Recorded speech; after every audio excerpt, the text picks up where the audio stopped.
નારી શક્તિ સંગઠિત થાય ત્યારે તે પરિવાર જ નહીં, સમગ્ર સમાજની કાયાપલટ કરી શકે છે.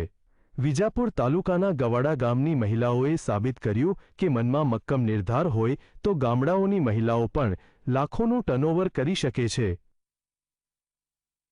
21મી સદીની મહિલા માત્ર ઘરના ઉંબરા સુધી મર્યાદિત નથી.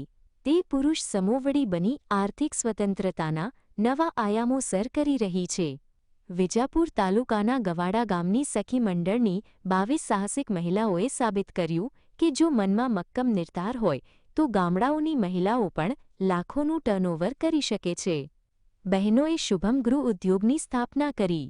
તેમણે સરકારી યોજનાનો લાભ લઈ વ્યવસાયિક તાલીમ મેળવી અને ખાખરા પાપડ અને અથાણાના ઉત્પાદનમાં નિપુણતા મેળવી. શરૂઆતમાં રિક્ષા દ્વારા ઘરે ઘરે ફરીને માર્કેટિંગ કરવું પડતું. આજે લોકો સામે ચાલીને તેમની પાસે સામાન ખરીદવા આવે છે. અમે માર્કેટિંગ દ્વારા રિક્ષાઓ લઈ અને વેચાણ કરવા જતા હતા. પછી મોલોમાં એ રીતે લોકોને ખબર પડી. અત્યારે હાલ અમારે માર્કેટિંગ કરવા જવું પડતું નથી. અત્યારે ફોન દ્વારા ઓર્ડર આપવામાં આવે છે અને એ રીતે અમારું વેચાણ થઈ જાય છે. વેચાણમાં અમારું 15 થી 17 લાખ જેવું થાય છે. એમાં અમને 7 થી 8 લાખનો નફો મળે છે. આ ગૃહ ઉદ્યોગ થકી વાર્ષિક 15 થી 17 લાખ રૂપિયાનું વેચાણ થઈ રહ્યું છે. આ રીતે તેમને 7 થી 8 લાખનો ચોખ્ખો નફો થઈ રહ્યો છે, જે તેમની મહેનત અને ગુણવત્તાનું પ્રમાણપત્ર છે.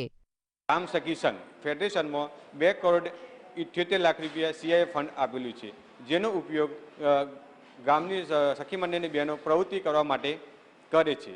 જેમાં સખી મંડળની બહેનો ખાખરા પાપડ અથાણા સાબુ ફિનાઇલ જેવી પ્રવૃત્તિ કરે છે. તેવી જ રીતે આ ગવાડા ગામ સખી સંઘમાં ખાખરા પાપડ અથાણાનો સીઆઈએફનો ઉપયોગ કરીને પ્રવૃત્તિ કરે છે. નારી શક્તિની વિશેષતા જ એ છે કે તે પડકારો સામે હારતી નથી.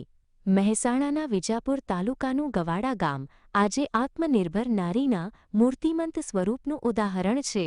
સંકેત સીડાણા, GSTV, મહેસાણા.